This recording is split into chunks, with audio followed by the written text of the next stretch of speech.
It's 11:59 at Radio Free America, and this is Uncle Sam with music and the truth until dawn. Right now, I got a few words for some of our brothers and sisters in the occupied zone. The chair is against the wall. The chair is against the wall. John has a long mustache. John has a long mustache.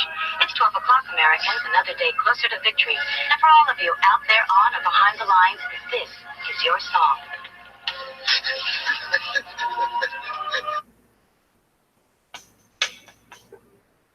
It's 11:59.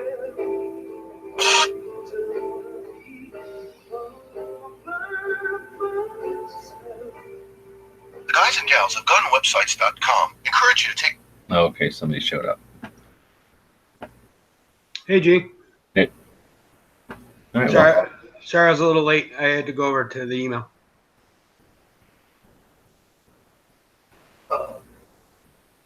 So, well, it's your show. So what are we talking about tonight? I like the little mini cannons from the thumbnail. Yeah, they're pretty cool. Is that just a photo, or did you buy some, or? No, I don't remember where I seen them. I seen them somewhere, and then I contacted them and said, "Hey, you want to send me some of those, and then I will take pictures of them and stuff." And they said, "Sure." And I think they cost like $30 a piece. That particular one, but I mean, those things don't usually stick around very long. Those companies that manufacture those things seem to come and go. As cool as they are, people don't really buy them, so they don't stay in business right now. So they're just. Do you use black powder or some kind of charge, or? I use black powder, yeah, triple F. Does it like matter, or I mean, is there a specific one, or can you just basically use anything? Like if you're a reloader, you'd have like powder laying around. Anything that goes bang would work, right? No, you use triple F as the stuff that you'd put in the pan, right up at the top of the black, like a flintlock. So it's a finer and it burns differently than I guess the rest of the other kind of black powder. I don't know enough about it, but that's what I was told, that you use the triple F, and I don't know if it's cleaner. Maybe it's cleaner, doesn't accumulate so fast. Yeah, it makes sense. It would get pretty gunky.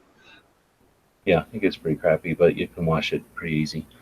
So it came with, well, at least one of my cannons. I buy those things whenever I see them. Like I said, I think they're neat, and they don't stick around. So if you see them at a gun show, buy them. There's no guarantee you're going to see them ever again. And at one point, I bought one that came with like a 9mm piece of brass with a piece of wire that went around through the rim, and then twisted, like a little tool, and it turned it into like a little scoop, and then that lets you judge. You could use a 380, anything really. If it's like a 30 cal cannon, right? Anything would work as a little scoop, and then a full scoop or a half a scoop, depending on what you're going to do. But they're just as fun to fill with just a little bit, and then wad a piece of toilet paper or something in there, and then put a wick in there and shoot it, because they go pop really loud. They're just fun. Yeah, I'm a former bad kid, so my 10-year-old boggled my mind with all the stuff I could probably stuff in there and shoot across a room, but I don't know if it would work or not. Yeah, I have a little 30 cal rifle things, probably 30-06, and they take most of the cannon. You put powder behind them and they take most of the cannon, but you can almost see them fly through the air and then hit into like a cardboard box or something. I shoot those in the house all the time, or I used to. And then the balls are okay, but I tend to lose the balls. The projectiles you can shoot and they'll like stick into a piece of cardboard. It's kind of neat, like a big dart. Well, I like it. Are they loud enough to like bug the neighbors, or? Not if you play with them. They make more smoke. You have to have some kind of ventilation, or you can probably do it in the backyard. Not bug anybody too bad, especially during the day.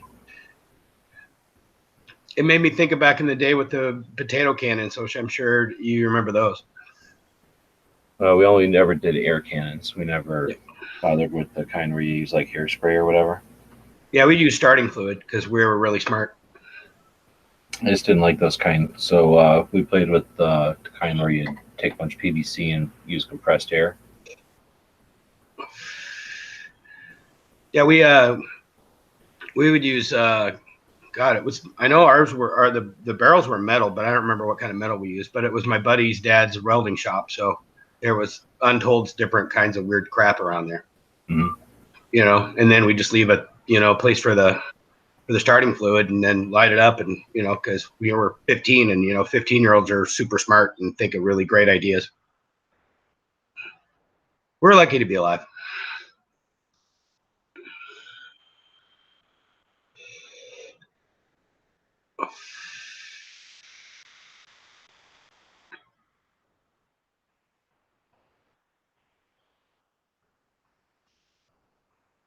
Yeah, I don't know what happened. So got stood up for my show earlier, and then Woods showed up as a pity guest. But yeah, not doing good for shows today. I'm sorry to hear that. Yeah, no big deal. Just today was the day I was going to judge if I was going to continue to do stuff. So decided, no, based on today's performance, I'm not going to bother anymore. I'll go do something else. I'm thinking about comparing frozen pizzas from now on. Buying the various kind of frozen pizzas and then comparing like the weights and the costs, and then I figure I can compare like if you buy a frozen pizza from like Walmart or like a grocery store or maybe like online, and then I could talk about like if you put a frozen pizza in like a microwave versus a toaster oven versus like a convection oven. I probably get sponsored by like a convection oven company. You could be in the pocket of big Tostinos. Again, the international cheese concern to fund the whole thing. And, that way I don't have to worry about this whole Second Amendment garbage. Nobody's trying to take my right to cheese away. What happened to those Tostino ones where they're square now? I don't think I like that. Probably more bang for the buck. You don't have to waste your time with a circle when you're shipping it. You're shipping a bunch of dead air when you're shipping circles. Seems stupid. You can ship squares and your 100% money is spent on pizza. Nobody gets paid for air. All right, so got 5 people in here now.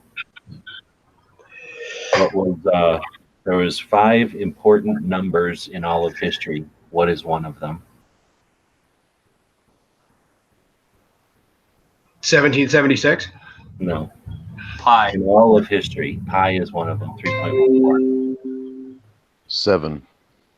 7? No, I don't think so. I figure 7 days in a week's pretty important. I don't know where they came up with 7. It has to be some chunk of the sun moving around or something, I imagine, because we don't have 7 fingers or nothing.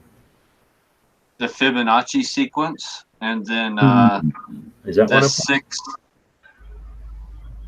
And then what? The 6th what?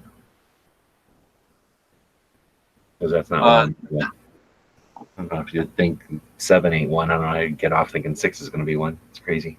What about 666? No. No, the sextesimal system, which was like the first system that Sumerians made before like the based on 10. It was based on 6. Oh, no, I don't which think is so. a really easy number to base things off of and to count, and like everything was based off 6. Yes, I understand, but no, that's not it. How about the number 1? I don't think so, but you're close to one of them. Oh, 0, yeah. Ed has it. Yeah, 0 was a big deal. So we got 0 and we got pi. Okay. And I think the Fibonacci is 1, I think. So we're going to count that because I think it is. Yeah. It has to be. It's found in everything. Yeah. What about 13? No, they're not really numbers anymore. So one of them is infinity. And what the hell is the other one? I feel like Wood should know because he's a teacher, but he's just not telling us. But yeah, I thought that was pretty neat. So do you know where they prime came numbers? up Would it be prime numbers, G? Man, it could be prime. I don't really remember. I was watching something on Amazon, and that's where I got the idea. There's like some show. I got rid of my Amazon, so I don't have it anymore. But it was some series, I think, of 5-hour-long episodes, and it was like called Numbers, I think, and they were about the 5 like significant numbers that changed the world or whatever. Do you know where they came up with pi? Do you know how the dude who came up with pi figured out pi? I think it was what's his face, the drawer. He probably screwed up a casserole or something, I would figure. Da Vinci? Yeah, I think it was Da Vinci who actually figured it out. That dude was freaking brilliant. So it's kind of neat. And it's also neat because they talk about infinity, like where they came up with infinity, which is kind of cool. So, but the way they came up with pi, I don't know if anybody ever heard of where they came up with the pi, or at least who I think figured it it out, came. how they mathematically figured out pi. So basically, that's the Well, concept of you got a circle, right? And you're trying to figure out what the area of that circle is based off of like a triangle or a square, right? Because it's easy to figure out the area of a triangle or a square. It's not so easy with a thing, circle. So they basically start dividing up the circle. You figure you draw a square inside a circle, right? So that the points of the square touch the circle, basically. And you know that's one extreme. And then you draw a square on the outside of the circle, right? Follow me? So now there's a square that fits, the circle fits inside of, and then there's a square that fits inside the circle. And now if you put another side on that square, what does that make it? A pentagon? So now you have a pentagon that's outside and inside. And then you do that to whatever 6 sides is, and then 7 sides and 8 sides. And they keep coming up with these polygons that fit inside and outside. And when they start figuring out the area between them, it gets closer and closer to 3.14. So that's how they figured it out without even calculators or anything back in the days of, like, I think it was, what's his face? You just said the guy who draws all the time, Da Vinci or somebody like that, or Archimedes. I don't know. well, like I think he was one of the ones that actually explained it and took it farther to like maybe a farther decimal point, right? But Right. I Well, know that's what about I'm saying. pi, They all like kind of even knew it ancient was somewhere Egypt. around 3, like the Chinese all thought it was 3, but they knew it was Yeah. not right 3. And he's the guy that figured out how to, like, just use an easy math, how to get it down to, like, basically, I forget how many polygons they were able, or how many sides of the polygon, but it was like 200. Well, I think a lot of people had. I think Archimedes, because I know Yeah, pi. Archimedes. Yeah, I think pi Archimedes had a big thing in pi because they call pi something like the Archimedes number. Oh, okay. So then he might have been the guy I'm thinking of. But yeah, like ancient Egypt, I know like 2,000 years BC, they had pi figured out to like something like the 15th digit or something. So like they, some of them were pretty close way back then, but the farther you can carry that point to, right, the more accurate all your calculations are, right? And then do you know where they figured out infinity from? The At least concept of according to the infinity. show. Yeah, the whole concept. Because basically, you're like, unless you think about it, why would you ever think of infinity? But here's where you get to infinity. And it comes from, Space? remember when, oh, go ahead. I was gonna say something that had to do with space, maybe. No, that's a good guess, but it's back in the days of like when pictures went from like having no perspective at all to like all of a sudden there was depth in a picture, there was perspective. They figured out, drawing the vanishing points and all that. So as soon as somebody drew that, or that was the representation of it, the concept or something, then they were like, well, where does that go? Like, I mean, they were not foolish. They didn't think there was like really a wormhole or something, but they were like, that visualized the concept of 2 parallel lines that in the distance seem as though they meet, but they know they never do. So that's what sparked it, I think, from according to this TV show, from what I recollect of this TV show. And you get to infinity as an old fashioned, that's a long ass time ago, 1400s or some shit. Like it was a long time ago, right? Like before the Dark Ages, I think. Anyway, the way you figured out infinity is you figure you can like this one guy would walk around going, you can never get anywhere. Like no matter where you go or how fast you travel, you'll never get there, because if you're trying to go from here to there, somewhere is halfway, right? And that means that somewhere between here and that halfway point is halfway, and somewhere between that halfway is halfway, and somewhere between that halfway is halfway, and you can never stop saying that. So that means you'll never get to the halfway point, which means you'll never get to where you're going. And that's where they're like, uh-oh, like all math, there's got to be something else in math to account for that. And that's Is another one of the 5 numbers a light year? Because that's how we started measuring space, was a light years. It was something about they stuck a stick in the ground, Or and that's just where the they started speed of figuring light. out the distance to the sun and everything. That was Astronomical unit. no, it wasn't that. It was more like pi or something that they used to figure it out, because it was like all these numbers are from like back in the olden days. Because I know that it was a big deal when they could start calculating time of the time it takes for light from the sun or the star to actually reach the earth. That was a big deal. I remember back in the day. They use the Pythagorean theorem to figure that out. Well, the whole finding the actual speed of light. That's what led to discoveries like the theory of relativity and all of Yeah. Einstein's work. Without knowing the speed of light, Einstein never would have been able to do anything he did. So Or even the the speed of speed of light sound. would have had to have been one. Or even the speed of sound. That's a huge one.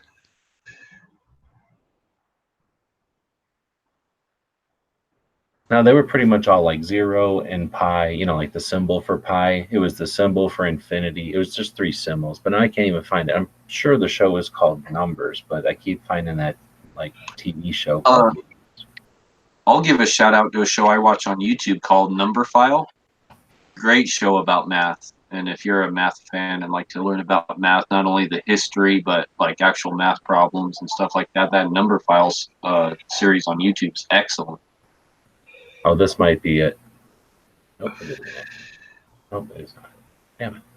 I got rid of. Oh, will Prime tell me, even though I don't have Prime, will Amazon still tell me what I've seen on Prime? I'll bet you they will. Because it'll be my browsing history. Yep. Yeah, it's just called Numbers. I'm going to go find out what the 5 were, because now it's driving me nuts. It was pi, infinity, I guess the concept of an equation, 0, and the last one is I, and that's an imaginary number. So it was infinity and then imaginary Like the number. letter I. The letter I is infinity, like when you get into algebra or whatever it is. Yeah, yeah. And then it says, but the advent of quantum mechanics gave imaginary numbers an elevated status, blah, blah, blah. So that might get into what you guys are kind of talking about there. Anyway, it's kind of neat show. It was, it says, does it say how long they are? Nah, it doesn't. But they were worth watching. I don't retain stuff because I was just doing other stuff while I was watching it, but it was interesting to, like, say, to hear. I never heard anybody, at least I don't remember anybody telling me that infinity came from the concept of these guys looking into pictures and wondering, that concept, where things. Yeah, I'd never heard that before. That's kind of interesting. How parallel lines never meet. All right, well, so I guess we've never done that before, but we went out on a tangent. So we were talking about tiny cannons because of Matt's show. He did his gun porn when I jumped out of Clover's. I went over and did Matt's gun porn and sent in pictures of these little cannons I got. So first off, anybody that joined, so Dead Horse, Clover, Ghost. I don't know if Woods actually said if he had one or not. Do you guys have any tiny cannons? I do not. No, I don't. No, I don't. Yeah. I've got a access to a big one, but I don't have one. What do you call big? Golf ball? Bigger? It's probably cantaloupe size or something, maybe. Oh, so like a real mortar, like a dangerous thing, like something that can shoot a cannonball. Mm-hmm. Yeah, it's in my mom and dad's yard, actually. Oh, snap. So it's an old real one, like from the day, from actually shooting the stuff out of it? It is, I don't know, to be honest. It has to be. Because usually cannons, from my experience, are just fake, novelty little play I toys. wouldn't dare try to shoot anything out of it. It's been sitting outside too long.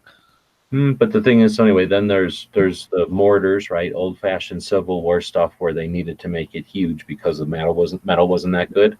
But then they got the ones that are for boats, right? That are smaller for signal or for doing stuff on boats. Uh-huh. So if they're a big fat one, I mean, I guess it's possible somebody's gonna make a big giant fat one for making a noise. But most of the noise ones, like the toys and the noise ones, are cheap. Like you look at them and you're like, that's cheap. Like, they're not made that they aren't going to be carried around. They're kind of portable. So usually I think if they're big, then that's potentially just old, real something or another. Because back in the olden days, that stuff was just, while it was interesting war souvenir, it was so heavy, it was kind of unique, right? Like people just would have them in their yards and they'd be like, well, it's a pain in the butt to move. So I guess it's just going to be in our yard for a while. I think this one, though, I think it was homemade. I mean, it's old as get out, but I think it was I mean, I guess old cannons were homemade, right? But It's They all kind of were, especially old ones would look like it. I mean, they were made on a forge or whatever, right? This one has metal wheels. Doesn't have. It's not wood. Yeah, well, that would make sense. So But I I don't know don't if that makes a difference or not. But I'm certainly no expert on them. I just like them. I think when I was a kid, somebody had one that was like really fancy. I think it was supposed to be like a working replica model, like a nicely made replica model of probably something off of a World War II boat or a ship or whatever battleship would be called. You know, because it was really complex and you could tell that it was scale, right? The gears on it and stuff were designed to make it look interesting, you know, make it look authentic, but then it could also shoot. But it didn't shoot like cannonballs so much as like you put something in it. I forget, alcohol or something dumb. It was a noisemaker. And anyway, that got me on the kick, and I could never play with it because it's too fancy or something. Like nobody ever let me play with it. So as soon as I could start buying them, I've been buying them. And I was just telling these guys, like I see them at gun shows. You know, maybe you'll see somebody there twice at 2 different gun shows within a couple of months, but usually those people are either traveling or they bought a bunch and they didn't sell as fast as they thought, so they never bought them again. But you know, I don't see them very often or regularly at gun shows. I see them occasionally at best at shows. So anyway, I buy them as impulse things, and they're usually not that much money. And a lot of times they're either short runs, you know, somebody decides to make them up and then make a batch, or somebody's really making them one at a time, or you know, 10 at a time or something. I think they're a lot of fun. You can get them with the BB gun size bore, right? So they're just made for making noise, maybe shooting a BB, or like a 30 cal or something, where you can really put a projectile in there and shoot bottles or stuff. Oh yeah, like, or even for like the 4th of July, stuff like that, like just for noise, right?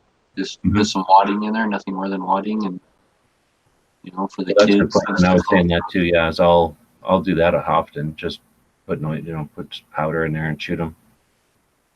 So these ones are nice. They're just aluminum pieces all bolted together, but because these side things are screwed into the stainless steel or whatever, they allow you to kind of tighten them at a angle, and then you know, kind of aim them. Do you bolt it down to like a block of wood or something, and then keep it on? They'll move a little bit. Like if you shoot it at like this angle of this white one here, it'll move back. If you shoot them at the angle of this black one, they don't hardly move at all, because there's not that much, and they're kind of heavy. They're pretty dense. These are all stainless, and that bottom part, I think it's aluminum. Are those the ones you recommend? The company that you recommend? These are the ones that gave me these, but I don't not recommend them. I don't know if they're still there. Are they still there? Pocketcannon.com. Let's find out. How far do they shoot? I've never done that. Like, seen that. Oh, black powdered barrel, 1 inches long, right? So probably still pretty far, depending on the load, right? So here's their website. Looks like they're still around.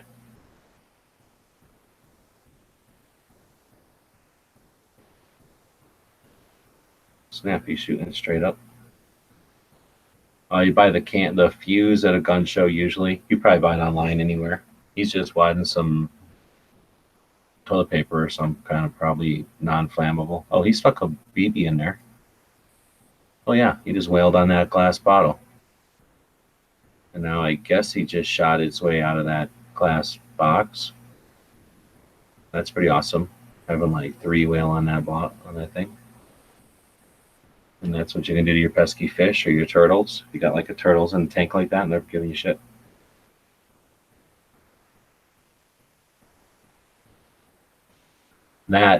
Okay, there you go. That is pretty cool, I think. Plus, that one ship caught on fire from the way it looked like.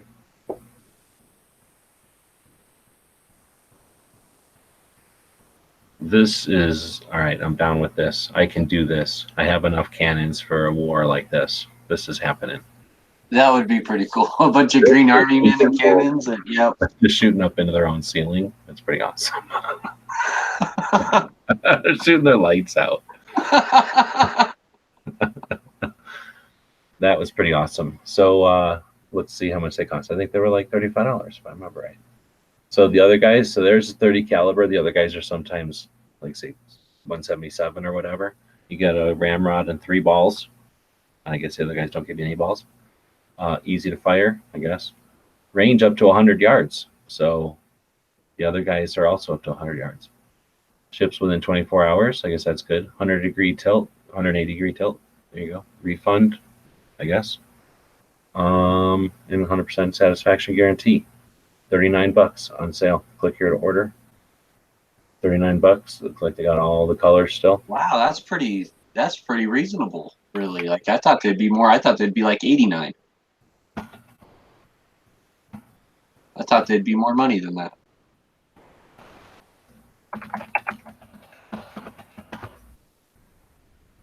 And that happened. So, and then it's free shipping. So $39 with the free shipping. I can highly recommend them. I can guarantee you I'm in the pocket of big pocket cannon. And yeah, they're pretty cool. Of all the cannons I've ever bought, I think these are the most practical, useful, and cool looking. Seriously. Like the other ones I have are all like trying to put them on wheels. And then it's always an issue of them rolling around. You have to chalk them up or whatever. This one, you don't. So you recommend the 30 caliber one over the like 22s or the? Yeah, I've never even bought the little ones because I don't see because they just seem like noisemakers. You can't put anything in them. I put 30. I was just telling these guys I put like a 30-06. Well, I don't know about these. I can't say that with these. With my brass ones, I used to put 30-06 projectiles in there, so it was like a big, giant, heavy projectile. And I have a 9mm case with some wire, like to make it into like a handle and a scoop, right? That goes around like the rim and twists up. And that gives me, kind of a measuring scoop, so I can put like either half or a quarter of a 9mm worth of black powder. I put triple F in there, and then whenever back when I was first got these, not this ones, whenever I first got my brass ones, we would shoot them in the house all the time, and it was, I forget the ratio anymore, but yeah, we knew how much to put in there and then shoot those 30-06 rounds basically like across the room and into a cardboard box. That was super fun. Those look kind of like this, but the barrel's way longer, probably 3 times longer, and they got wheels on them. So they roll around when you shoot them. Oh, look at this. Made in USA. So probably a good idea too. Here, I'll put a link out there. Give them a little plug. Give them a little plug. Oh, I'm reading on here that they used to make a 17 caliber one, but they discontinued it because they felt that it just wasn't like good like compared to the 30 cal. So that's why they only offered the 30 cal. Okay, so that was theirs. They decided not to do it. Yeah. There are other ones. In fact, if you just type tiny cannons, I don't remember if we've ever done it on this show before. I know we've done it live. But there's a ton of tiny cannons out there. Here's one for $25. Very similar. Looks like they ripped them off. There's this kind. Ooh, this one's $30. Let's go see what's going on with this one. That's that thing where Travis always buys stuff. That's like fake, right? This will be like made out of molybdenum or some shit, or canceridium. Canceronium. $24 though for one with little metal wheels and shit. And I don't know what this little doohickey is, but it looks like it might be complicated. That's on the pocket cannons. It says that you can use black powder or the Pyrodex powder or 777, but it also says you can use crushed match heads or powder from fireworks such as black cats.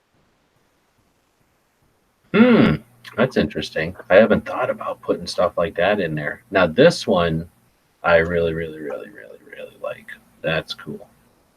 Look how tiny it is. Where'd that picture go? There was a picture. This is what their 170. See, I thought this was a different company. See how different they look when they're 177? They look like little, what do you call that? Like tulip shape or something? And that didn't fit anywhere near as fun to me. That looks boring. And maybe you could put some kind of dart in there. Mine, other ones all kind of look something like this, or versions of that. That's kind of like the one with the wheels. Those are like the ones that they had on ships, right? Kind of, yeah. And that's like I say, most of the time I have mine are like this, so I never had an opportunity to shoot them up, and that's why I like these kinds from that pocket place, because they do let you shoot up, and that's half the fun is shooting up with these things if you're outside, because then you can lob it right. Now this thing, how cool is that? There was actually when I first got these and I was doing YouTube videos more, there was a guy making cannons, just probably some kind of metalsmith guy making cannons, and he had some of the coolest stuff, but it was always like, he made one and then he'd make some other kind and then some other kind. So if you didn't buy the one that you wanted when he had it available, good luck. He didn't really make them over and over. He just kept making different stuff all the time. But he had some stuff that looked kind of like this little brass one I was looking at before. His stuff kind of looked like this, if I remember right. Kind of looked a little bit homemade, but also kind of cool, like steampunk kind of thing. Anyway, so anybody now thinking about getting a pocket cannon? Or not a pocket cannon, but a tiny cannon? I am, especially since I have most of all the black powder stuff now, right? So I already have the powder and patches, and I already got a lot of the stuff to do it. So I guess all I need is more 30 cal balls and fuses. There's a guy at in Tulsa at the show that sells them, and I've looked at them. I may have to break down and get one. I bought ones in Tulsa from a guy. He was against that back wall that we're on at the gun channels table, but they were very handmade compared to these. Is that the same kind of thing you're talking about? Like very made in the garage versus what these look like? The ones I looked at weren't. They look more like the ones you're showing there. Oh, no, wait. Are you talking the guy with all the flags also? Yeah, he had like the coins. I think he had some. Like he's right by the stairs. He's right by the up-down transition. Yeah. No, that's the guy with a ton of flags too. I know who you're talking about. Yeah. He's got more of like what you're talking about, like the larger, or like what I thought you were talking about, where they shoot like golf balls and soda cans, like real big type of cannons. He's got the small ones too, the little whatever 32 caliber or whatever too. Okay, and then do you happen to remember? Did you happen to look to see what kind of prices his was? And I don't remember, but they were less than $50, I believe. Okay. Now, what does this say? This says the original trigger cannon, no fuse or powder needed. The trigger style system instructions by typing on the keyword trigger cannon on YouTube. You gotta go type this on YouTube. And also on that website, G, on that Pocket Cannons website, if you're a minimalist guy and you don't want to buy fuses, they have directions on how to make your own fuses that looks just like out of copper or out of a cotton string and some other stuff, but how to make your own fuses for them. What is this guy putting in there? A RAM set? Or that is a shotgun primer? That was a shotgun primer, huh? Well, I like that. You guys didn't know what he's 209 primer? Yeah. It's two pieces of metal, right? That's not a rifle primer. So what would you think about this thing where he's putting in a shotgun primer and then he's loading it and then he's gonna put it together? That seems kind of odd, but so anyway, that's how would you shoot a thing that's oh look, and then you pull this crazy thing out with a cotter pen? Holy shit, how is that not just a handgun? That looks like a zip gun right here, doesn't it? Yeah, I was just thinking that. It's like a That's what I'm saying. in the That's what I was day, wondering. How is that not just because it's it's not any different than a black powder. Yeah, it's a black powder pen gun, really, because it's black powder. That's how. It's not. Okay. It's what do they call that? Arcade antique firing system. So, I mean, it's basically a muzzleloader, but it is a zip gun. Well, it's not black powder if it takes a 209 shotgun primer. Yeah, it is. Well, there's black powder shotguns that take 209s. There's tons of them. Yeah, it's the same as having like cap and ball. They would consider this like you have to take it apart to shoot it. Like that's not a cartridge anymore. So I think this. My interpretation would be like a black powder zip gun. But on the other hand, if you made a black powder short barrel shotgun, go for it because they don't care. So this I guess you can make a black powder zip gun. I never thought about that. But man, that thing's got a rifled barrel and some sort of mechanism where it's spring loaded, and then it's got that cutter pin safety, and then you is he ever going to shoot the thing, or is that like illegal to shoot on YouTube? Doesn't look like he shoots it, but I'm guessing you do what, you pull that cotter pin. Mm-hmm. I don't think I like that one. I don't like the looks of the thing, and it's way too complicated, and I don't know if I want to shoot a shotgun primer, number one because of the cost, and Yeah, number you just pull that cotter pin out and it slams forward.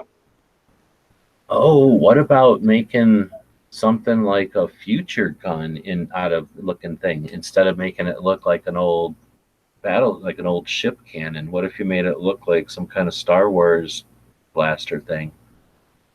I don't know what these pictures are, but that made me think of that. Yeah, I like that.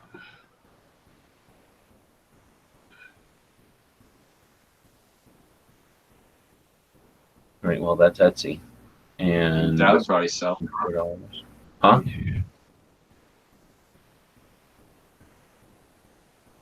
That was Wish. My wife gets a lot of stuff off of Wish. Has? Yeah, she gets all kinds of crap from Wish. And then is happy with it, I'm guessing? Yeah. For what it is, I mean, most of the time, yeah. My wife too. Out of these, but I wouldn't shoot out of these. Like, I don't know what these are supposed to be, like on a bookshelf or something. They're not made for shooting. They're just made for looking at.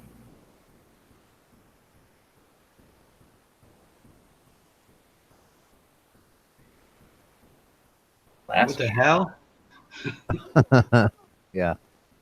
That's probably for look pretty, you would think. There was a thing that looked kind of like this that I seen on one of these shows. I think it was on Connections, and they would take this looking thing, right, a glass contraption that looks sort of like this without the wheels, but it would look kind of like a dueling pistol, like a black powder dueling or a flintlock dueling pistol, and they would go to the swamps and hold that thing over like where the swamp was releasing methane gas, and then they would static, like they had back here where the hammer would be on a gun, they had two little pieces of wire, and then you would static electricity this like big velour ball thing, and they would static that up on their leg or something, and then touch it to there, and it would set off the swamp gas. And I guess that was like a toy or something back in the day.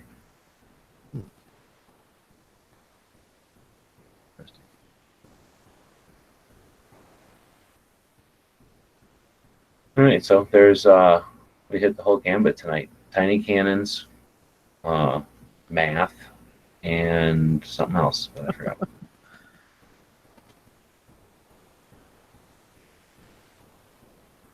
I like that one next to the lighter. Yeah, this little crazy multiple shot thing. I'm wondering if that's like made out of existing things. It almost looks like some bearings and like maybe some kind of a fitting for a vehicle, maybe, or air conditioning or something. It certainly looks like ball bearings. That looks like some kind of bearing. Mm-hmm.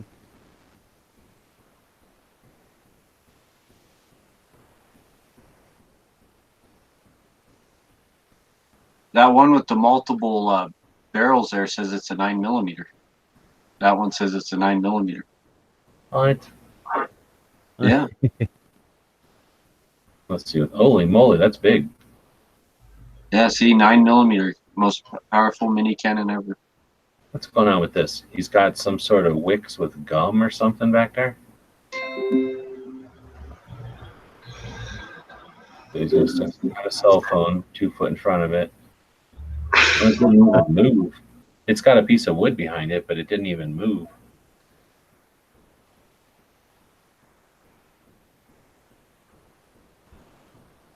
Well, it would be like shooting a 9mm with a 3-inch barrel, I suppose. If it's if we could, I guess we're gonna see what's going on in there. Okay, so he's putting 9mm balls with a bunch of powder behind him, I guess. Mm-hmm. Yep. Are ball bearings good out of the black powder? I mean, they just didn't use them back in the day because of cost, or is stainless steel out of there a dumb idea? Not the best idea. Not the best idea.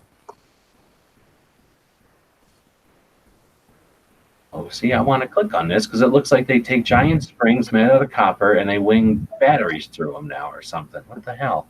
I get copyrighted. So I guess we're going to end the show. Like, see what the hell's going on with these slinky tubes with batteries. What the heck? I think that's what I started the show saying. I'm just going to start doing pizza reviews, and I'm going to definitely start doing pizza reviews and then some sort of spring slinky battery races. Looks like a non-threatening ad extravaganza waiting to happen. Can we get away with saying Abe Lincoln is founding father to encourage keeping the Union together under founding ideals? No. Lincoln's a tyrant.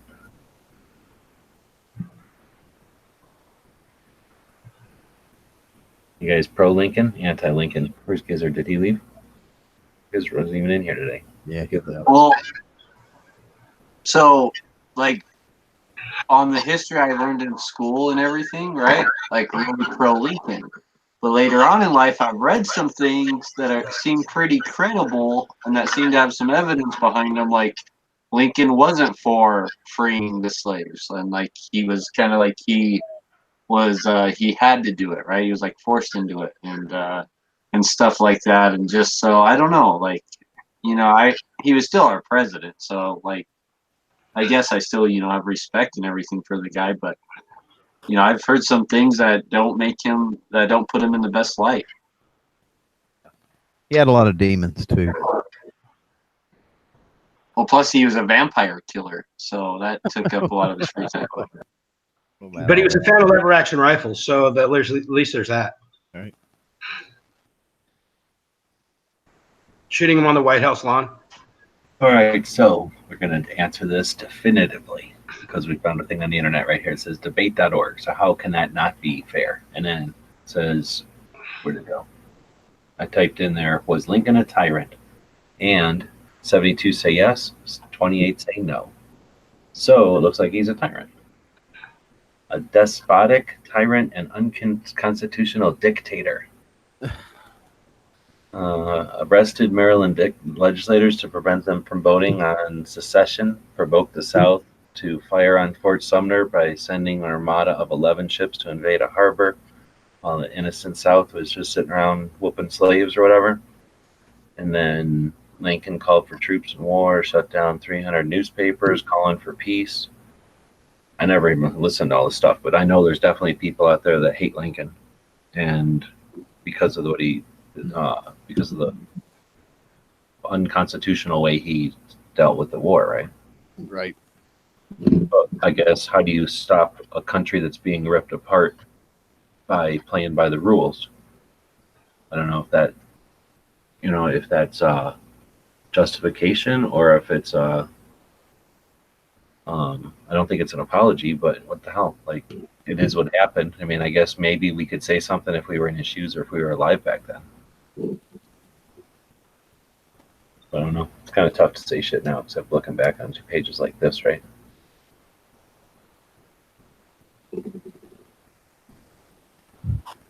Yeah, or the many books that are out there. I'm surprised it's 72 to 28. I have no idea what debate.org that is, though. I mean, that might be super anti-Lincoln website for all I know. Just the first one I found there. I'm going to go to Riccadella, because that sounds like a really useful website. Right. Little Riccadella. Oh, that's just some guy.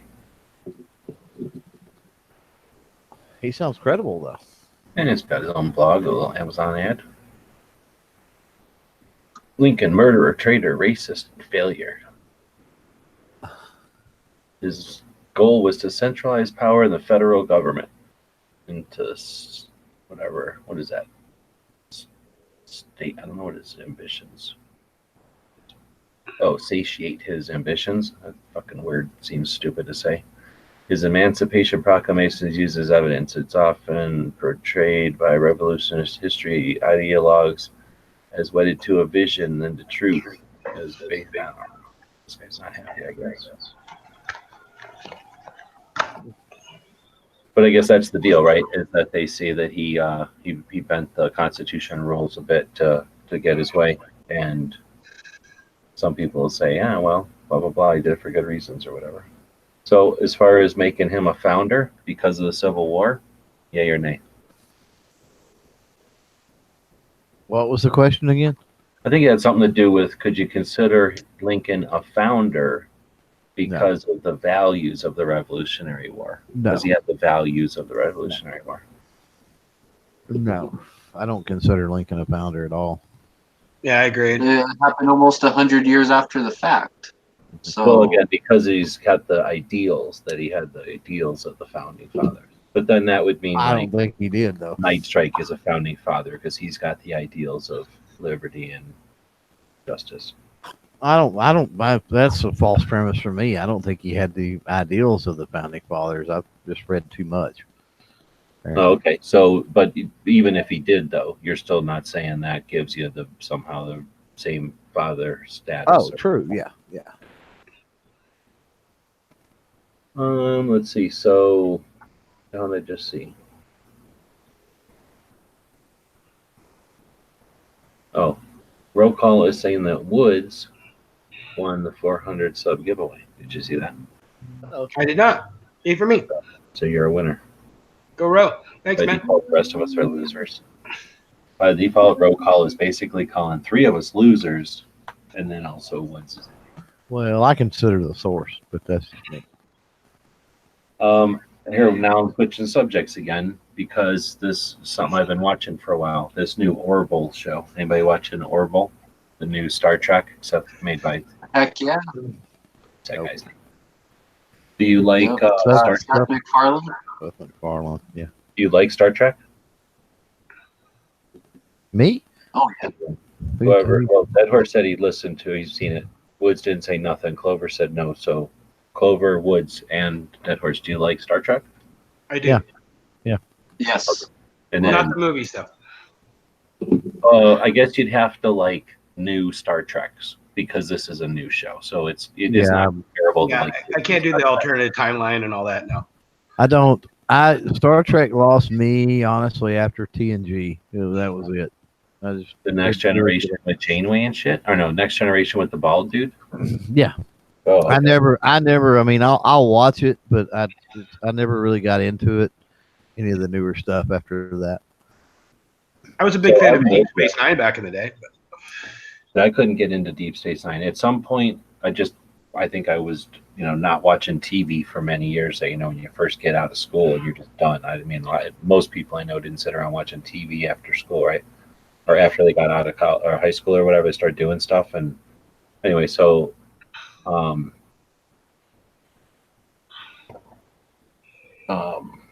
I've seen some of those, but I never paid that much attention to them. And I think one of the reasons I didn't pay any attention to them or didn't make any time to is because I didn't like them that much. This one though is more like the newest ones, like how, I don't know what I'm trying to say, like there is no special effects like the old Star Treks, like what you guys are talking about. Next Generation, that was like they put on makeup and stuff. This is just all CGI, so it takes it to a whole new level where it's really nice special effects whenever they need them to be. But it puts in this humor, like, who's that guy's cartoon? Family Guy? Yeah. So American it's Dad got too. all this like really weird Family Guy humor in the middle of Star Trek, which I guess it's kind of funny because it's better to have comedy. It is definitely better with a little bit of funniness. It just I'm a nerd, I guess, because every time they say something that sometimes they'll say something like, I don't know, like go to hell was one of them. They're like, go to hell. And then some person was like, what does that mean? Like, 700 years ago, that was a saying, I'm referencing to something that's a million years old because in real time, this show is supposed to be in the future. But then later on in the same episode, or at least in the same series, they'll say something else that's like completely from here and they're all giggling about it. And it's like, so they're not consistent with their little humor stuff. But anyway, I'm wondering if, Is it good they don't take themselves too seriously? oh no, there's literally jokes in it. Like they make jokes all the time. Have you seen it? I saw an episode or two. I just didn't get into it, but I'm wasn't opposed to it. It seemed funny, but I just didn't end up watching it. Okay, and then Clover, so you like Star Trek, at least you like old Star Trek, but you just got no interest in this one? Not really. No, I don't watch a lot of TV anymore though. Yeah, I wouldn't say this is like worth, Oh.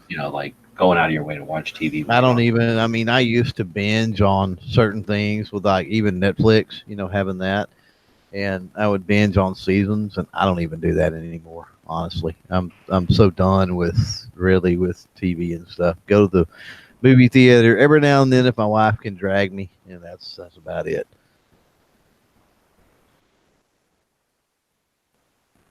Yeah, I used to. Well, I guess I got to be in the mood for series. This one's not bothering me too bad, but I've also got a different philosophy because there's been some shows in this one. There's no effing way I would have watched the episode. It was so stupid. So I just I don't care about this show at all. So I'll just as soon as the episode gets stupid or shitty, I'll fast forward to the next episode and just keep going. Just delete an episode. I don't care. So one thing I'll say about like the Star Treks is if you watch any of the Star Trek series, the first two seasons of pretty much every series was pretty rough. It wasn't until about the third season that they all came into their stride, whether it was the original series or Next Generation or Deep Space Nine or Voyager or even Enterprise. It wasn't until the third season that they hit their stride, and I have a feeling Orville is going to be the same way towards the end of the second season. I saw it really kind of starting to come together, and so I have high hopes for the third season.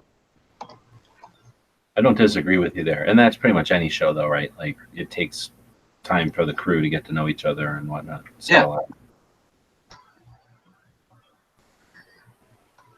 And I definitely like it better than Discovery, I'll tell you that. So like it's definitely been, nice to be able to watch something that, that you're interested in when you're into that kind of stuff, right?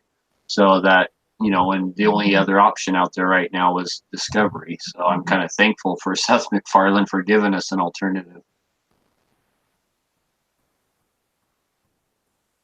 So DTP posted a link to the video where they're shooting that trigger cannon or whatever it's called. Oh, it's fuck ass sons doing it, so I'm not gonna link to it.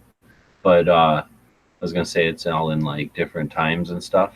But I was gonna make fun of the fact that they got a bulletproof vest behind it, and I'm definitely gonna make fun of the fact there's a bulletproof vest behind it.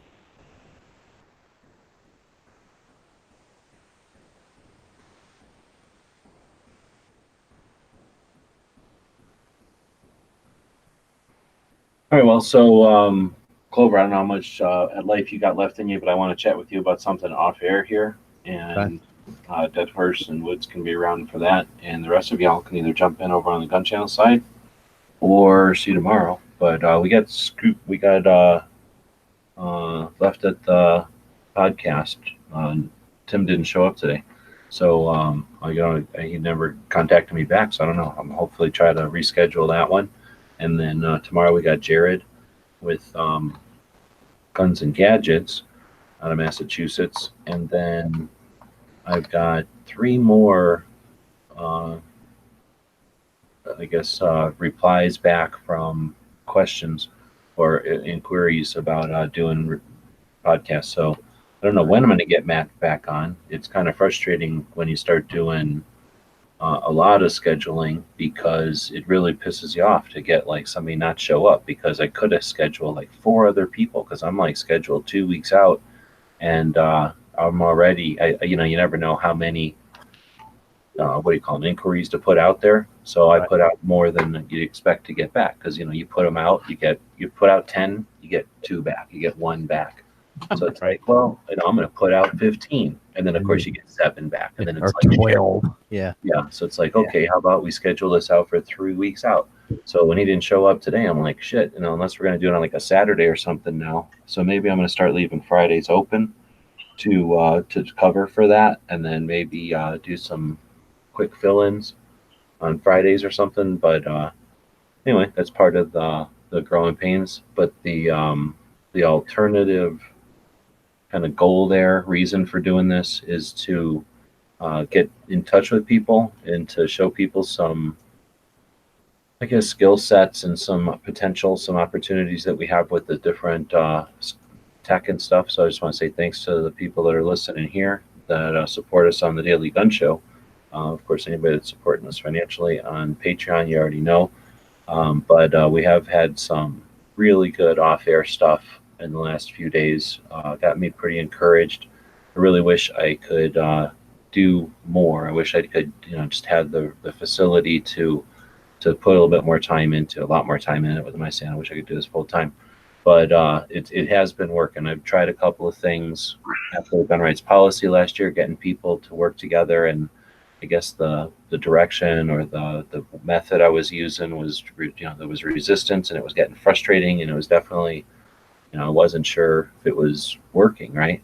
So this has been working a lot better, getting people on individually, getting a chance to chat with them both before and off or after off, on the off-air chats.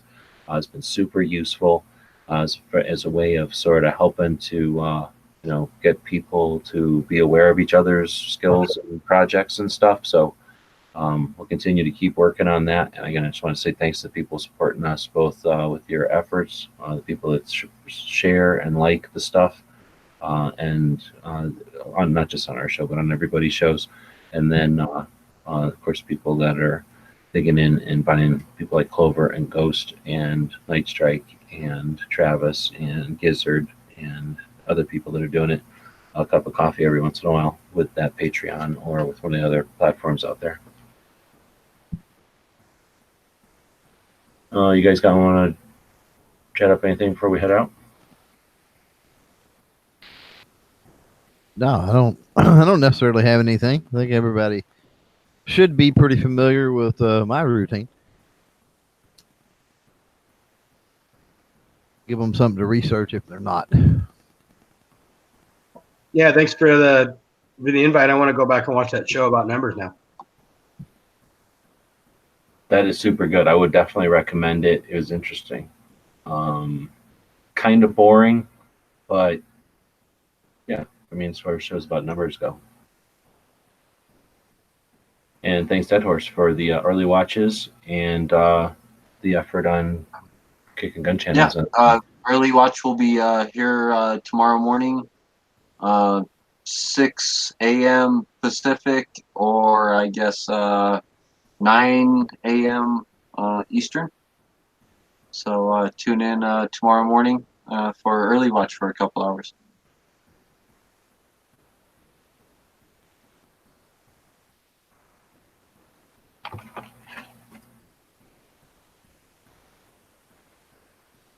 Ninja!